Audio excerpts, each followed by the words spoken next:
آپ دیکھ رہے ہیں واسودیو شارٹس۔ جی، وزیر اعلیٰ پنجاب مریم نواز صاحبہ انہوں نے ایک مرتبہ پھر 9 مئی کو زندہ کر دیا، کیونکہ ہوتا یہی ہے جب بھی اسٹیبلشمنٹ کی جانب سے کوئی مثبت پیغام آتا ہے تو ان کو 9 مئی یاد آ جاتا ہے، تاکہ 9 مئی پر چیزیں چلتی رہیں، اسٹیبلشمنٹ اور تحریک انصاف کا جھگڑا چلتا رہے اور ہمارا کام بھی سیدھا ہوتا رہے۔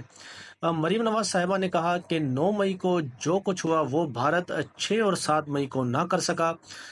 پاکستان تحریک انصاف نے 9 مئی والے دن بڑا ظلم اور زیادتی کی پاکستان کے ساتھ، ایسا کہنا ہے مریم نواز صاحبہ کا۔ یعنی ان کے نزدیک جو مودی کی حکومت نے کیا، جو RSS کی آئیڈیالوجی نے کیا، پاکستان پر حملہ کیا، حملے میں مسجد کو بھی شہید کیا، قرآن شریف بھی شہید ہوئی اور لوگ بھی اس میں شہید ہوئے، ہمارے فوجی بھی شہید ہوئے اس تنازع کے بعد، اس جنگ کے بعد جو ہم نے بھرپور انداز سے جیتی۔ یعنی بھارت ہمارا بڑا دشمن نہیں ہے، لیکن پاکستان تحریک انصاف یا عمران خان کی جماعت جو ہے وہ پاکستان کی سب سے بڑی دشمن ہے۔